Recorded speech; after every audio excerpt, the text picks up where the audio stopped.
یہ کہانی اس وقت کی ہے جب 740 بچے سمندر میں مرنے کے قریب تھے اور دنیا کے طاقتور ممالک نے ایک ہی جواب دیا تھا نہیں، اور پھر ایک شخص کھڑا ہوا جس کے پاس خاموش رہنے کی ہر وجہ موجود تھی، لیکن اس نے کہا ہاں۔ سن 1942 انسانیت کا امتحان۔ عرب سمندر میں ایک جہاز بھٹک رہا تھا، گویا ایک تیرتا ہوا تابوت۔ اس جہاز میں 740 پولش بچے سوار تھے اور وہ سب یتیم بچے تھے، سوویت لیبر کیمپوں کے زندہ بچ جانے والے، جہاں ان کے والدین بھوک، بیماری اور سردی سے مر چکے تھے۔ یہ بچے ایران کے راستے کسی طرح نکل آئے تھے، مگر اب ان کے سامنے اس سے بھی زیادہ ظالمانہ سزا کھڑی تھی۔ کوئی ملک انہیں قبول کرنے کو تیار نہیں تھا۔ برطانوی سلطنت، جو اس وقت دنیا کی سب سے بڑی طاقت تھی، انہوں نے ہندوستان کی بندرگاہوں پر ایک کے بعد ایک دروازہ بند کر دیا۔ یہ ہماری ذمہ داری نہیں، جہاز واپس لے جاؤ۔ خوراک ختم ہو رہی تھی، دوائیں نہیں تھیں، وقت ہاتھ سے نکل رہا تھا۔ 12 سالہ ماریا نے اپنے 6 سالہ بھائی کا ہاتھ مضبوطی سے پکڑا ہوا تھا۔ ماں مرتے وقت اس سے وعدہ لے کر گئی تھی کہ میرے بیٹے کا خیال رکھنا، لیکن جب پوری دنیا منہ موڑ لے تو ایک بچی کسی کو کیسے بچا سکتی ہے؟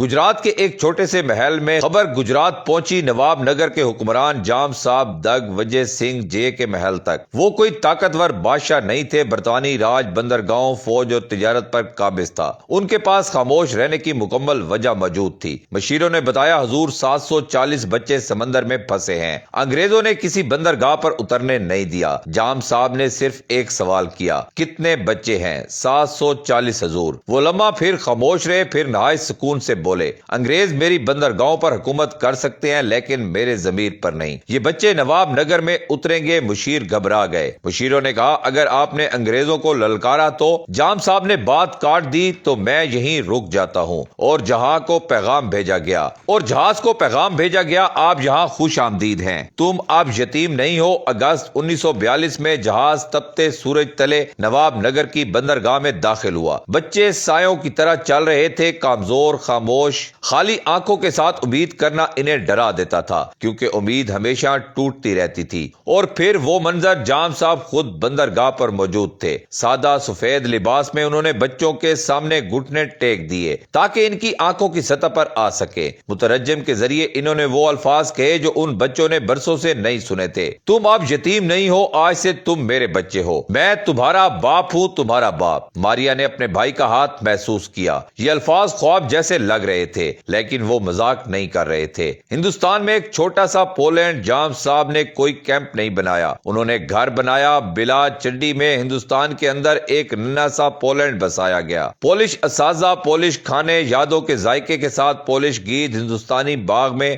گرم موسم میں سجا ہوا کرسمس ٹری۔ جام صاحب کہتے تھے دکھ انسان کو مٹا دینا چاہتا ہے، مگر تمہاری زبان، ثقافت، روایت مقدس ہے، انہیں یہاں زندہ رکھیں۔ بچوں نے دوبارہ ہنسنا سیکھنا، کھیلنا سیکھا، پڑھنا سیکھا۔ ماریا نے اپنے بھائی کو محل کے باغ میں مور کے پیچھے دوڑتے دیکھا، اور اس کے جسم نے ایک بار پھر محفوظ ہونے کا احساس پہچان لیا۔ ایک بادشاہ، ایک باپ۔ جام صاحب اکثر ان سے ملنے آتے، نام یاد رکھتے، سالگرہیں مناتے، ڈرامے دیکھتے، روتے بچوں کو گلے لگاتے جو اپنے ماں باپ کو کبھی واپس نہ پا سکے۔ ڈاکٹر، اساتذہ، کپڑے، خوراک، سب کچھ انہوں نے اپنی جیب سے دیا۔ 4 سال تک جب دنیا جنگ میں جل رہی تھی، 740 بچے پناہ گزین نہیں بلکہ ایک خاندان بن کر جیے۔ یادیں جو کبھی نہیں مری۔ جب جنگ ختم ہوئی اور واپسی کا وقت آیا تو آنسو بہے۔ بالا چنڈی ان کا پہلا اور آخری حقیقی گھر تھا۔ یہ بچے بڑے ہوئے، ڈاکٹر، اساتذہ، انجینئر، ماں باپ، دادا دادی بنے، اور وہ کبھی نہیں بھولے۔ پولینڈ میں گلڈ امپائر اسکوائر بنایا گیا، اسکولوں کو ان کا نام دیا گیا۔ پولینڈ کا سب سے بڑا اعزاز انہیں ملا، مگر اصل یادگار پتھر کی نہیں تھی، وہ 740 زندہ زندگیاں تھی۔ آج 80 سال بعد وہ بچے اب بوڑھے اپنے پوتوں کو ایک کہانی سناتے ہیں۔ ایک ہندوستانی بادشاہ تھا جس نے سیاست نہیں انسانیت کو چنا تھا، اور دنیا بدل گئی۔ 1942 میں جب سلطنتوں نے دروازے بند کر دیے، ایک شخص نے بغیر کسی ذمہ داری کے اور خاموش رہنے کی ہر وجہ کے باوجود کہا، یہ میرے بچے ہیں، اور اسی لمحے دنیا خاموشی سے ہمیشہ کے لیے بدل گئی۔